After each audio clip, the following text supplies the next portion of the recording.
رستم اشورов شهروند 43 ساله تاجیکستان که دو افسر مولداوا را در فرودگاه کشنیوف کشت شب 3 ایول سال 2023 در یک بیمارستان در پایتخت مولداوا به هوش نیامده جان داد. اشورов شام 3 ایون هنگام عملیات بازداشتش در فرودگاه دست کم 10 تیر خورده بود و از همان روز در بیمارستان در حالت مدوشی قرار داشت.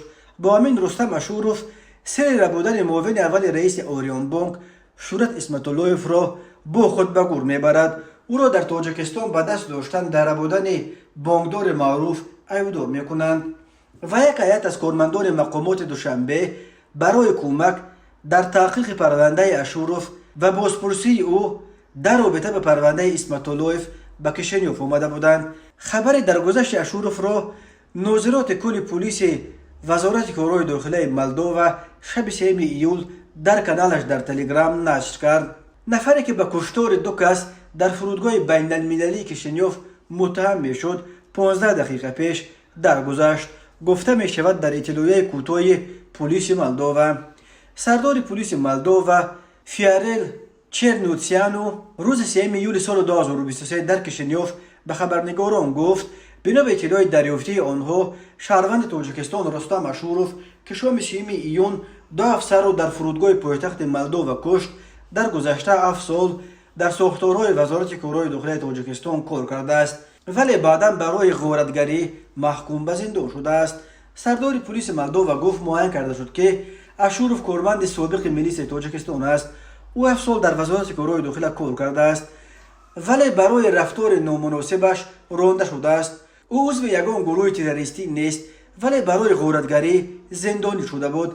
در گروه جنایتی که اشورov عضو آن بود او اجرا کننده بوده است. سردار پلیس مولداوا گفت رستم اشورov وقتی از ترکیه وارد کشنیوف شد مورد شبهه قرار نداشت چون که نامش در یگان بازی بین المللی نبود و رفتارش نیز آرام بود.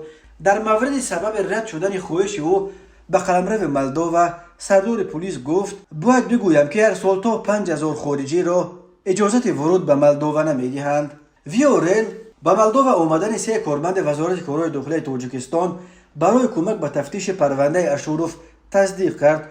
او قبلا گفته بود که اشورov را به تاجیکستان نخواهند داد بلکه برای کشتار 2 نفر در خود مولداوا محاکمه‌اش میکنند و اشورov طبق قانونهای مولداوا برای 2 کشتار حکم ابد تهدید میکند. شام 3 ایون شهروند 43 ساله تاجیکستان رستم اشورov که از ترکیه آمده بود در فرودگاه کشنیوف اجازت عبور مرز مولداوا را ندادند. در اول فقط برای آنکه او مقصد آمدنش به مولداوا را درست فهمانده نتوانست ولی وقتی که در جریان تفتیش علاوگی در جستجوی بین المللی قرار داشتن او معلوم شد اشورov تفنگچه معاون سردار پلیس مرزبانی وزارت کارهای داخلی سرگئی منتونیان را کشیده گرفته خود منتونیانو و کارمند بخش امنیتی فرودگاه پدپلکوونیک مستوی خدمات محافظت دولتی مولداوا ایگور جوفا را پراند. هنگام حمله نیروهای ویژه به حجره‌ای که اشورov در درونش سنگر گرفته بود این شهروند تاجیکستان دست کم 10 تیر خورد. در تاجیکستان رستم اشورov در بودن بانکدار معروف معاون اول رئیس آریان بانک شورت اسمتاللویف متهم میکنند.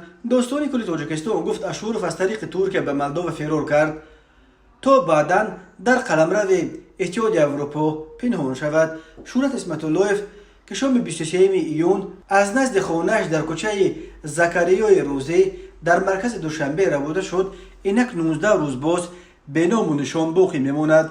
وزارت کارهای داخلی برای یافتن او $30,000 جایزه مقرر کرده است.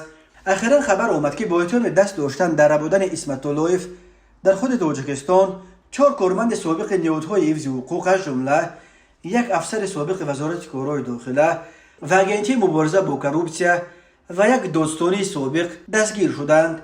پرزیدنت مولداوا مای ساندو روز 4 ایول به یاد قربانیان تیرپرانی در فرودگاه روز ماتم ملی اعلام کرد و پدپلکوونیک ایگور چوفو و معاون سردار پلیس مرزبانی سرگئی متونیان را بعد مرگشان با مدال‌های برای کارنمایی جنگی قدردانی کرده است.